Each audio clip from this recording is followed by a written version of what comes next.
afternoon, everyone. Okay, I just want to be sure this works. All right. Okay, just a few things about me. The first is a disclaimer that this is a bloody personal opinion. Doesn't mean it works, doesn't mean it applies to everyone. And I use that disclaimer because I recognize that there are certain personality traits that makes networking natural to some than others. So as you listen to me, if you have to just take one thing out of it, know that not everything works. All right, so a little thing about me. I moved here in 2021. Immediately I got here, I became a dad, and I also started building my current company called Foodlama. And the way I like to describe Foodlama is we want to be your Spotify for food shopping, making it much more personalized and enjoyable, the same way you listen to music. We've been backed by Google Europe, we've been backed by Microtraction, we're backed by JC Decor, and quite a few exciting founders who have exited to very notable tier 1 companies. My lens on networking. Okay. By show of hands, if I just wanted to dissect the room, how many of us would classify ourselves as technical, meaning you code, you do very hard stuff, not the guys who go to sell or do easy stuff, right? How many of us are technical? Just by show of hands, how many of us are technical? All right. So I would assume that the rest, yeah, no shade. It's a mutual feeling, right? How many technical guys feel that the non-technical guys just go out and be selling stuff and that it's not even real? We feel like that, right? Yeah, I know. Don't worry. My own lens on networking basically is increasing your surface area for luck. That's just the way I think about it. It's just increasing your surface area for luck. The more people you can be in contact with, the more people you really can draw into your network, the luckier you can get. And that's basically my lens on it and why I'm quite aggressive on it. And for someone who's coming to the UK, there's a principle I kind of applied when I was moving to the UK. How many of us have heard this saying where you say, well, Africa or Nigeria is a very relationship-driven environment? How many of us have heard that? I know there was one video of Aliko that was going around and everyone was Bill Gates was saying Aliko knows everybody and everyone thinks that our Bill Gates, he knows everyone. Well, news alert, every society is actually network-driven. Like, it's not Africa. I think it's even stronger in this climb than even in where we're coming from. And there are 3 principles I found around how people move in terms of economic mobility. It's the school you went to, it's the places you've worked at or been at, or it's the networks you've been able to crack. Now, by virtue of my route of coming into the UK, I didn't fall in any of those 2. So I wasn't working in a tier or a top tier company. I didn't go to Oxbridge or any of the really fancy schools. So it means that I needed to be a hustler or have grits in terms of like breaking into networks. And the simple reason is that I just want to be lucky, right? Or become much luckier. Now, a few rules of the game. I know that, and I know we're going to do speed networking after one, and everyone's going to be in your face like, this is what I do, this is what I do. No. My own rule to networking is that you gain, right? It's a giver's gain thing when you're a giver. So you gain when you're a giver. So the first thing that I would say is, what have you got? The way I always approach networking, I've always approached it is, when I'm speaking to someone, I'm not actually thinking about what I would get from them. I'm thinking about who in my network can I connect them with. That's my principle. I always approach it. The simple reason is that if I do that, I've deposited something in their bank, and I probably will be able to reap that in the future, right? So I'm always looking for opportunities to give and prioritizing value in that exchange. So I'm going to be sharing a few random tips. It's no silver bullet, it's no magic thing, just a few random tips I've learned. The first is learning about the icebreakers, right? I know that it's common for us, like, hi, this is what I do. That's great, but I found out that in this climb, it doesn't really work, right? You need to deepen your sense of the weather. How many of us have gotten into conversations about how's the weather? Right? You need to be able to talk about all the kinds of weathers. Like, I always start my conversations, well, not always, most of the times, I started from the weather. It's a sunny day. It's not a great weather. The British people love their weather, so talk about weather. I talk about food a lot, right? Not because of my business, but because I also know that it's cultural to talk about that. And then the last thing is talk about places. I know that quite a few people who wrote IELTS, you would have this training where they will teach you how to deepen conversations. Because we can be very linear in our responses. How are you? Fine. Where do you stay? Magodo. But that's not how you deepen conversations.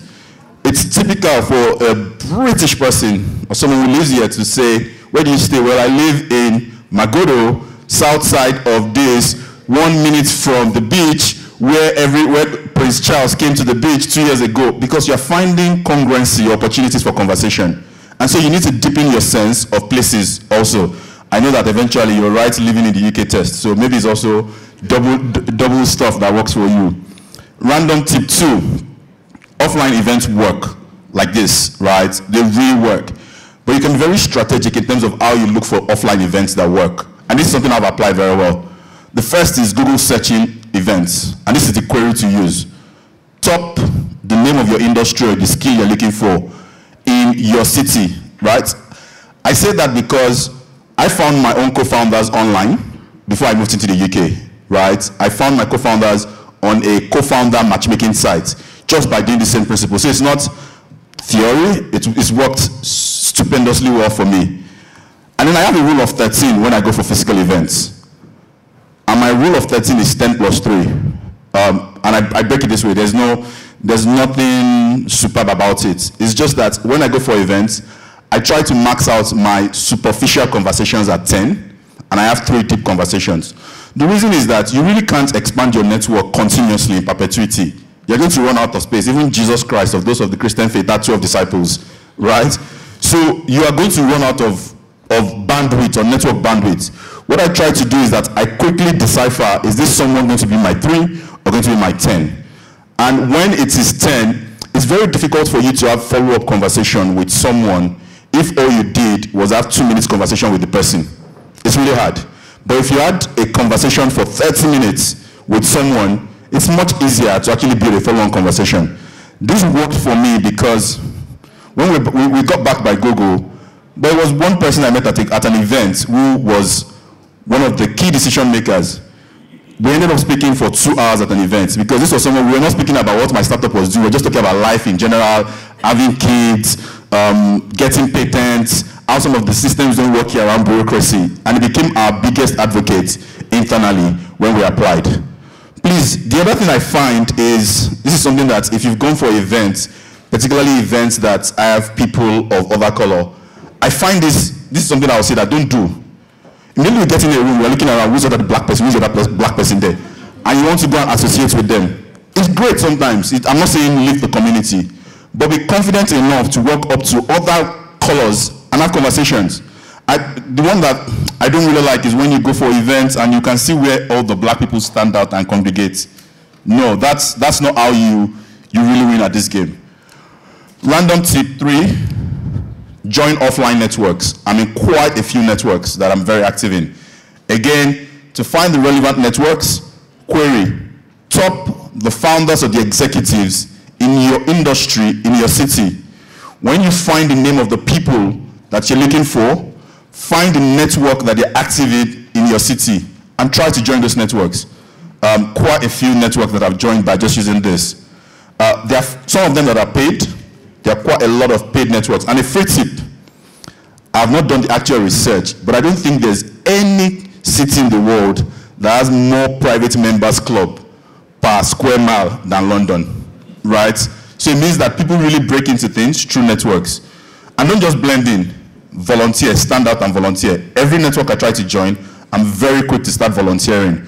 One network I just stopped I ran out of my tenure of volunteering. It's a network called ICE. I joined 3 months in, I led sponsorship, raised almost £250,000 in just 1 year, right, for that community in itself. It was 3 months in, and people were like, why are you trying to do that? I'm like, well, if I'm fundraising on the back of this community, I'm going to be meeting people. So I have access to some of the best lawyers, some of the best guys, just because I fundraised for that community. Random tip 4, be very visible online. Demi talked about this, and I would not dwell too much on this.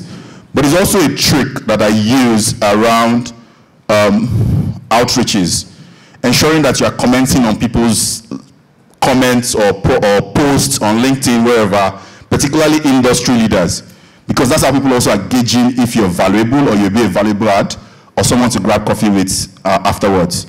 Random tip 5. Have a cold outreach stack. I do. I don't know if anybody, does anybody have a cold outreach stack? Okay, so have a cold outreach stack. What does that simply mean?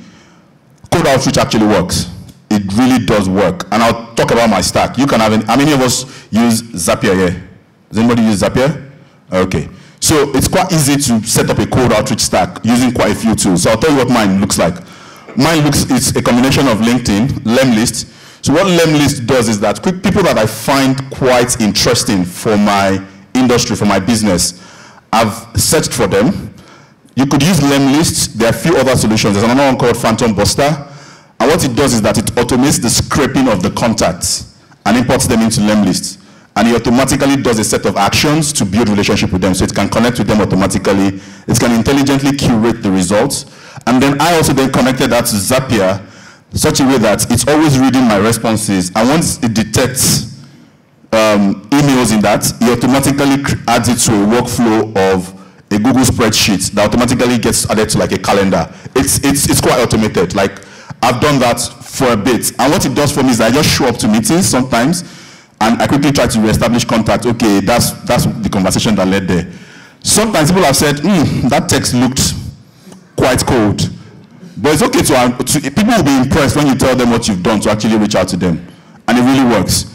It saves me a lot of time. It personalizes my interactions and increases my odds of success.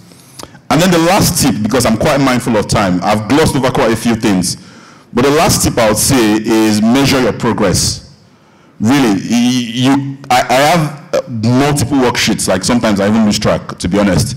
But measure your progress in the sense that for when I started, what I used to do was that for every event, my goal is that if I spoke to 3 people and I had deep conversations with them, I follow up with all 3 of them. Some of the 10 people, I don't, because really that's life. I probably don't care about them, and they don't care about me either, right?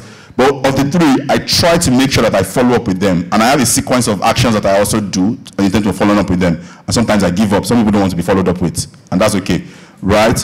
But I have a system of measuring how you follow up. And many people, and this is maybe my last point before I take questions. And many people partied very well in Lagos. You partied very well. There's a principle I also found that if you party very well in Lagos and you do it consistently for like 6 weeks, everybody who parties very well in Lagos will know you, yes or no?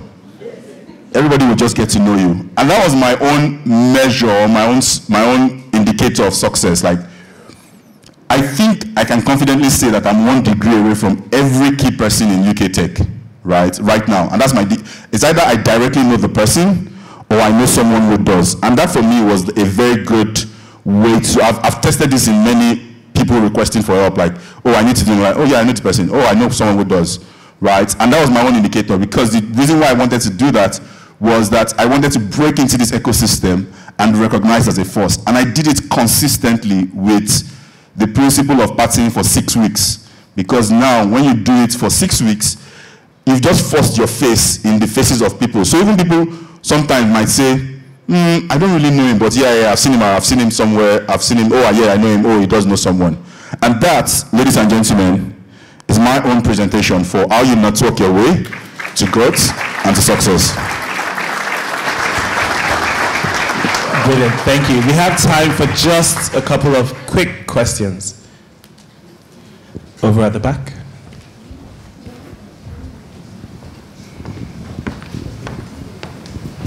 Thank you very much, Damilare. My name is Adeyinka. Just one question. What are some of the challenges you faced during your networking?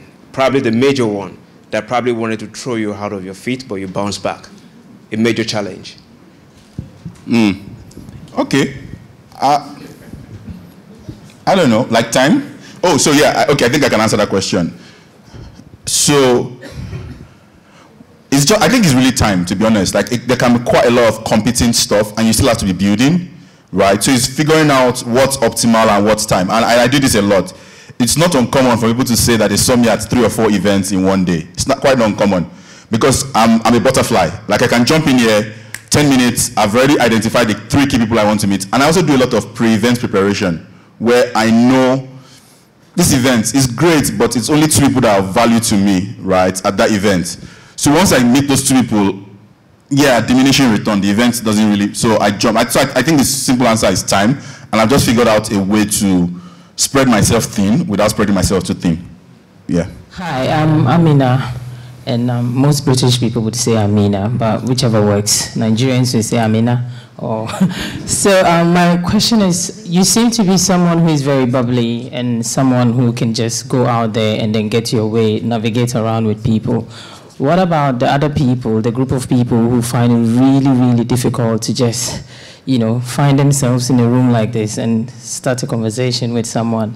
It might be easy for people. You can tell the nervousness in my voice. I don't know if I'm the only Ghanaian here, but I know there are so many Nigerians here, and it's been like, I'm the only one here. And I'm trying to, you know, like have those conversations. So any few tips for people to just, you know, go out there, get there, and then grab the world by the balls or whatever?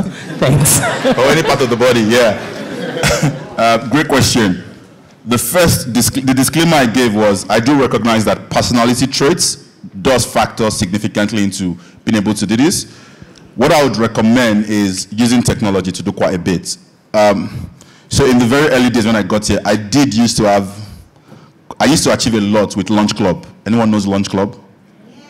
Yeah, I think they've been on the decline, but it's quite useful a tool because that's personalized, is one-to-one. You can set your cadence, and then during COVID-ish, what I used to do was I used to do 2 meetings every week. So you know who you're looking for.